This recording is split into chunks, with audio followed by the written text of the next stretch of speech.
Hello, everybody, and welcome to another YouTube video. As your boy Jeremy Mansfield here. This is going to be the first video of franchise mode, of the owner mode, not like the coach mode, because I was thinking of relocating the team, but I didn't know that reading into the rules or anything that you have to have a stadium that is a level 20 or below. Now, obviously, since I picked the Green Bay Packers, they're not going to have a 20 or below stadium. So, because they are realistically in the top five overall stadiums, whether it be the biggest or the most, whatever it may be. So, obviously, I couldn't relocate the team, but I also said I was doing a fantasy draft. And so, if you haven't looked in the first video, it was a fantasy draft because it went like straight pick by pick. So, it wasn't. I had to wait for the picks and then say select simulate till next user pick. I didn't have to do that. I didn't have to wait. It was saying Packers are on the clock. Packers are on the clock. And then I would select my player and then it would say right away, Packers are on the clock. And then you literally just have to look to see who was taken and who was not because you may have, a team that you would want to create but then that player may be gone. So like on a sheet of paper, I was creating like five. I was listing basically all of the positions besides lineman because lineman is just like whatever you get, you get. It doesn't really matter. But when it comes to defense lineman, it's different. Uh, but overall, all in general, I wrote down like every position. I put five people per position because I don't know if this person's going to get taken, whether it be within the first round or something like that, because they may be really good players. Um, or they may be taken like just before I want to select them. So it's just like, it's just a waiting game and see who's got taken and who hasn't. But obviously, if you haven't seen my videos before, that I got Ryan Tannehill as my starting QB. John Kuhn, Derek Watt, I decided to keep two fullbacks because eventually I want to try to create a custom, playbook maybe for the next video or the video after that. That way I would be playing my custom playbook and it's going to be dealing with a lot fullback a lot of the times because I know the fullback position it's like it's not even there anymore half the time it's usually like oh most of the tight ends are the fullbacks because they're so big and muscular in that they use the tight ends for the fullback, and then the fullback is just not there anymore. I was lucky enough to get Christian McCaffrey and Melvin Gordon, whether it was back to back or just like within a few rounds of each other, because knowing these two, with being a 94 overall and a 90 overall, I thought they would be taken right away. But I got Melvin Gordon, Christian McCaffrey, Tyree Cohen, he's a good, decent backup, and then McKinsick, a good, decent backup too. For my wide receiver core, I got Julian Edelman, Larry Fitzgerald, Jordy Nelson, Michael Crabtree, Brandon Marshall, and then they put Bubba Watson, my starting tight end, as the sixth man because I guess he has a decent wide receiver rating for that. And then my offensive lineman, what's nice is my core, the guard, center, and guard are 89 and above, and then it's just the tackles that are just in the moderate stage of 77 and 78. Onto my defense, I got Cameron Wake, Geno Atkins, Cameron Hayward as my starting D line. And then what's really nice is all my corners are scheme fit. So it's fantastic. I got Newman, McCain, Robinson, Jones, and Nickerson. Great. Got all of them scheme fit, so it just works nicely. They're gonna get nice bonus and stuff like that when it comes to games. I got Khalil Mack, which is a good thing. He's a 99 overall. I got Anthony Levine Sr. and then Diggs, Benitha, and then I got Earl Thomas the third, Benitha and Levine Sr. over there. And I got Davis as the right outside linebacker, Sean Lee, Brooks, then Bentley Roberts, and then Connor Barwin, my bad, and then Brooks. so to speak. And then, yeah, so that is the good pack that I have. I have, created on the first video, obviously the draft and then looking at the team. So if you're thinking of maybe doing a fantasy draft, obviously this is Madden 19, it's not Madden 20. It's 54 rounds, and then obviously towards the end of the preseason, you just have to eliminate one person. I don't know who I eliminated. I could go back in the transactions, but it would take too much time. And we are going to scout Bears because they are our first opponent, and obviously since it's a fantasy draft, we don't know who picked them up.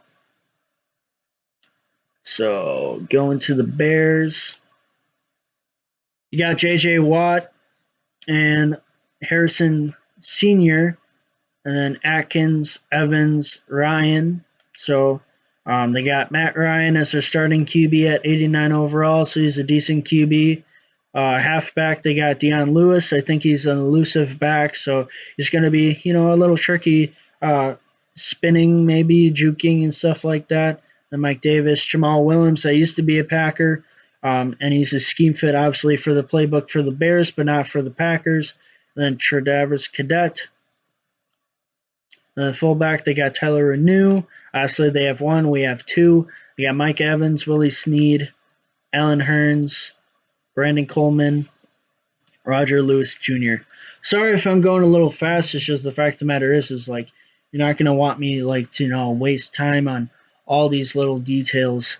Tight ends, they got Vance McDonald and Tyler Croft, and then Richard Rodgers to sum up their tight end core, and then Laramie Tunzel, David Sharp, James Hurst, Matt Paradis, Larry Warford,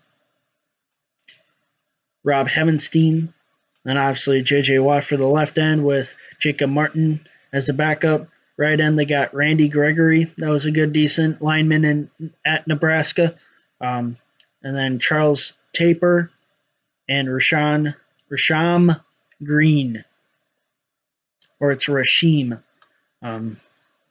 Sometimes names get, they mean one thing, but they're sound differently or whatnot. Damon Harrison Sr., the defensive tackle. Didn't mean to do that. And then Sean Robinson, the backup, and then Jamie Metter summing up the defensive tackle. They got Clay Lewis, but he is 32, so I feel like he's going to go downwards. And even nowadays, he's just not really producing the amount of level that he used to. Frankie Lufa to sum up the left outside linebackers, middle linebackers, Josh Brines, Bostic, Morrison, that used to be a Packer, and then Sky Moore. And right outside is Harold Landry III, and then Ejon Price. Corners, they got Kevon Webster, Jimmy Ward, Tremaine Brock Sr., Kevon Seymour, Craig Mager, and Brendan Lagley. And then free safety, they got Malik Hooker and Tremont Williams, that used to be a Packer. And Malcolm Jenkins and Von Bell. So they got a veteran and a good young guy coming in. And then kicker Randy Bullock. Punter Donnie Jones. And then obviously their picks and their practice squad don't really matter. All right, so this is going to sum up for the scouting and also looking at my team. And next you'll be seeing are the highlights of the game, because I'm not going to make you watch the full game. It'll take probably over an hour at least. So I'm going to be, splitting it up into highlights and everything. So hopefully you enjoy this video. Subscribe if you're new, and enjoy while you watch the video. Hello everybody, and hopefully you enjoy watching this game, as I'm going to be playing the Bears, like I've said previously. And Let's see if we can come out with a W. Now let's get to it and win this game.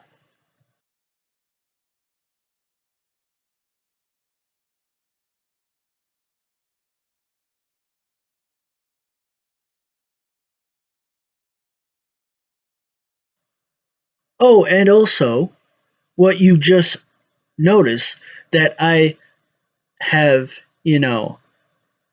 fired Mike McCarthy. I did that because he is no longer with the team, and I wanted to make it realistic as possible.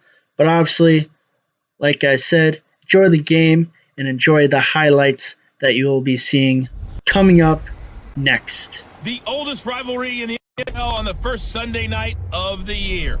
It's the Coats. This is week 1 of the NFL on EA Sports. It started in 1921, and now, 97 years later, it's edition number 197 of the Chicago Bears and the Green Bay Packers. I'll see you at halftime with a look back at some games from earlier today. But now we head to Lambeau. That's a great leader, a guy who could make plays with his feet and his arm. Got to the NFL and had to convert into being a receiver and was drafted that way. And that conversion, oh boy, it's been good. Breaks the tackle, now an alley. The 40, 20, 10, 5. And they get this all the way inside Chicago's 10. A big play there on the catch and run. 59 yards. Just the first quarter, but tackling going to be so important going forward. They've got to limit plays like that. And that's something when you see it happen early in the game and they don't get him on the ground, you can always tell that they were concerned about it going in. Because I can just tell you from my days, I remember being in college and worrying all off-season about our season open opponent. They had a receiver. When we talk about being on schedule, I think they're on schedule after that run, getting it right down there on the doorstep. Maybe even a little bit ahead because now the defense can't. And he'll take this one in for a Packer touchdown. A great play there, taking it in. And the Packers take it right down the field and score on the opening drive. Excellent start there. First drive of the season, big-time success, putting it in the end zone. And remember, that was done without any real map of how to do it. In other words, the deeper you get into the season, you get game film to work off of, tendencies to work off of. The first drive of the season, things can be entirely have to go ahead and match because of what was already on the board against their defense. But I think even more so, you just want to avoid 3 and outs. You want to be able to stay on the field for a little while. Pressure up the middle, and down he goes. Demario Davis in there to drop it for a 6-yard loss, and that'll lead to a 4th down. And we talk about players blitzing all the time. I often laugh and sometimes call it just straight ahead. 4th down run, successful. Now they look to pay it off on 1st down. On 1st and 10, Tannehill. And now he lost the football. Tannehill loses it. But it looked like a Packer. Yeah, a Packer was able to get this rallied to him quickly. And that's what you count on. And I like what you just said. First quarter, can you do it all game long? They catch it, you tackle it. Pressure, and he's taken down. A Bear sack. Those big defensive linemen will take the bait and move laterally and open up a crease that they can run through. Didn't happen on that play. It's caught by Mike Evans. And he takes it down deep into Green Bay territory. Other backs to the goal line, turned up the pressure. That's going to lead to a 4th down. Well played.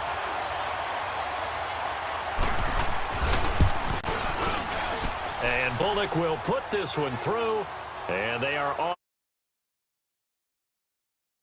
This offense bent the defense in their long drive downfield, but once they got within sight of the goal line, the defense went to don't break mode and is stiffened. So the field goal there caps what winds up to be an 11-play drive. Well, partner, that's a lot. Are some of the new rules in the NFL this year regarding kickoffs. Yeah, nowadays, the kickoff team, no more running starts. Remember that one? Dion Lewis. He's at the 50. He's at the 30. 10. Touchdown, Chicago. Dion Lewis, 74 yards. And the Bears are an extra point away from tying the football game. And those are the highlight reel runs you dream of right there. When he gets a seam and just gets through it, the explosiveness, the burst to get there to... I don't know about that. Super toe. 2nd and 6, just inside the 30. Now it's Tannehill off the bootleg. Trying to squeeze it into Edelman, and it's intercepted. Picked off by Malcolm Jenkins. And his crew will take over with backwards. Now it's 3rd and goal.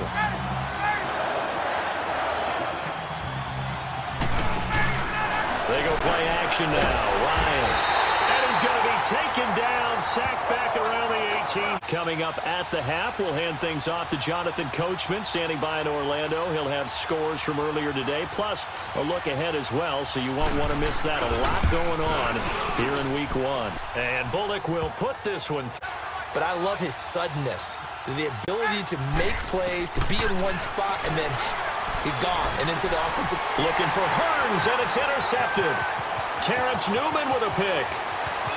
There he goes left side. And they will score. It's a Packer touchdown. Charles, I'm looking at you, and understandably your mouth is wide open in disbelief. What were they thinking? That's going to be one of the great mysteries, but I do know this. When they went out on offense, I will guarantee they told them, don't just make anticipatory throws. Make you see it before you throw it. Didn't happen here. Trying to protect that lead, and now they gave it up. So the defense creating some points, not only getting the interception, but then returning it to the end zone for the pick six. Throwing now, Ryan on 1st down. He finds Hearns left side. And Owen caught it up. And this is going to be Packer football. We see. So even though it's 1st down, here's the field goal unit on now to try to get 3 before halftime.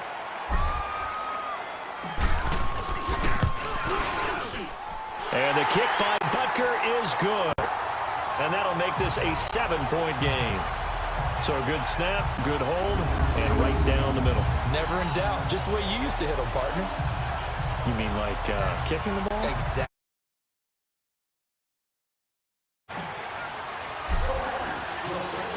We'll see if Week 1 fatigue becomes any kind of a factor as we are back underway in the 2nd half. Fielded about a yard deep.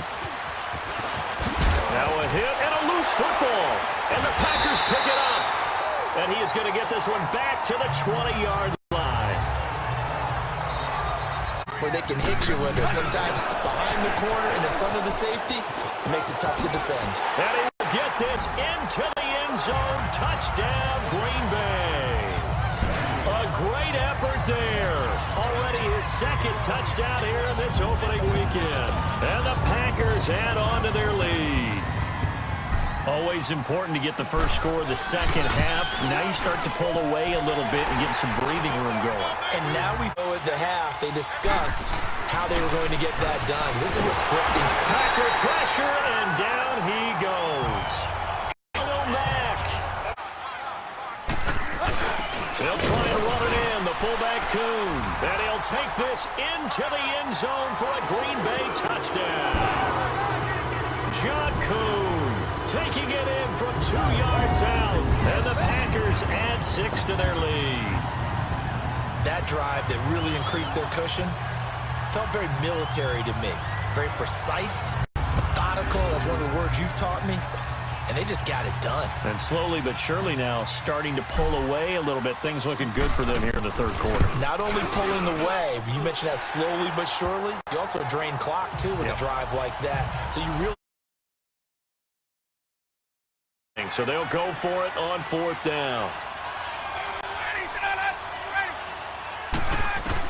As expected, they're going for it to keep the drive alive. And this is incomplete.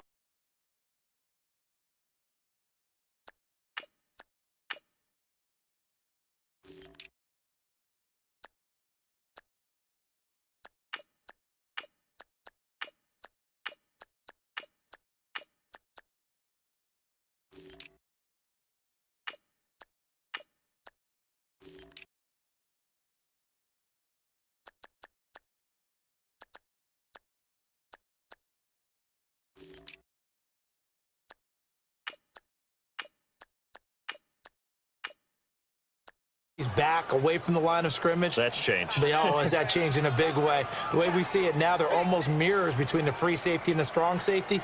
One will be up, one will be back, or sometimes both will be in the same spot. On that play, the free safety was there, no gain. And Butker able to put this one through. And that will extend the lead out to 24. 5 going last time. They were moving the ball, and then all of a sudden it just stalled out. So we'll see what they can do here, Charles. And it's always easy to second guess when you don't get it on. Looking for Snead, and it's intercepted. Picked off by the back. If you're not going to catch the ball. And that's not just his first drop, his second drop of the game.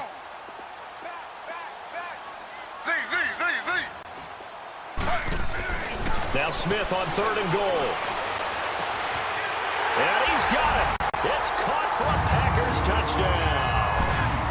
Troy Fumagalli with his first career touchdown in his first career game. And his guys capitalize on the short field as they take it in for 6. I think all teams probably like seeing that schedule for the first time, looking at week 1. Oh, good, we're at home. This is why you want to be home in week 1. They're looking sharp. And I agree with you totally. That's what you want. If you're a coach for this final drive in a lopsided game like this. For a lot of coaches, be honest. And the Packers give him nowhere to go, and they bring him down. ball, and they were more than ready for it. They've got the lead, 4th quarter. Maybe can expect more passes like that downfield. Ryan. He's got Evans. And they work this well upfield across the 45. And they're able to. Yo, everybody, as I just wrapped up on the game, obviously I put in my backups because I was up by, 41-13, and we were stopping them at the 4th downs. I was even trying to put my defensive backups in too, and then just all of a sudden they just kept the defensive line. It kept Khalil Mack in, even though I swapped him out. I kept the starting defensive lineman after I swapped them, which just overall in general, I was trying to swap, and then the defensive backcourt and everything, I didn't really swap them because they were literally they were rotating as the game goes on and stuff like that. So there's nothing really I could do with that besides eliminate one person off of the defensive playbook or something. But as that said, like I said, I put in Geno Smith, gave him 4 passing attempts with 13 yards and 50 completion with a touchdown. Tannehill obviously didn't get a touchdown because I was getting so close, but then I just ended up, running with Christian McCaffrey and got 2 touchdowns that way. So, and then one of the objectives was for drive was to give Troy Fumagalli a touchdown. I was like, why not? It's our 2nd or 3rd strings besides the offensive lineman, obviously, of course, because I didn't swap them. I just decided this is a good, solid offensive lineman. Might as well keep him out there. And, gave him a touchdown. So it's not because Ryan Tannehill sucks or whatnot that I'm not going to give him a touchdown. No, I'm going to give him touchdowns. It's just slowly throughout the season that I'm going to be able to give him touchdowns, or I just have a running offense. It would actually be more better if I had Derrick Henry instead of Christian McCaffrey, but who knows? I'm obviously not going to trade him. I'm not going to trade Melvin Gordon. It's only game 1 of the fantasy draft. There could be other teams that have way worse defense than what the Bears came out to play, because the Bears overall, in reality, with them and the Vikings, have good, decent defenses, and it's hard for the Packers sometimes to go by them. And last year's, when it came to this game, it was the first game of the season, I believe, on a Thursday night, and they just won by a winning play of Randall Cobb before he left, I believe. So it's been really stellar. Now on to rushing. Melvin Gordon they both got 10 attempts.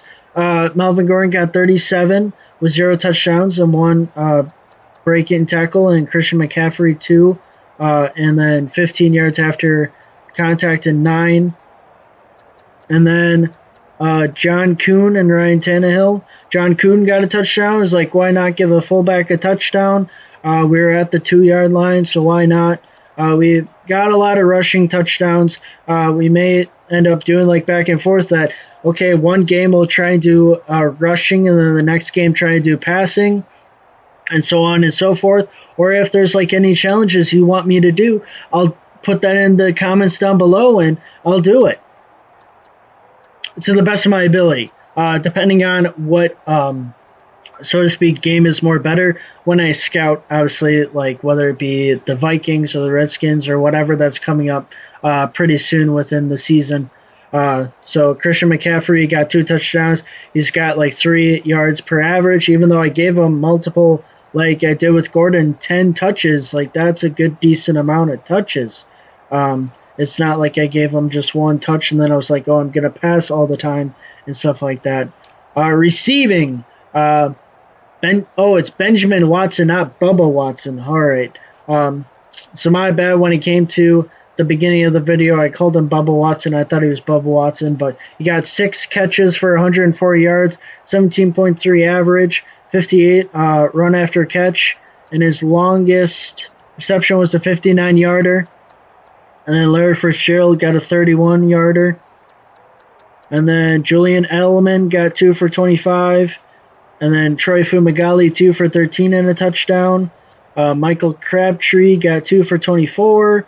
He got 2 for -4. I was trying to pass it to him on some routes when I thought the defense wouldn't do much, to be honest.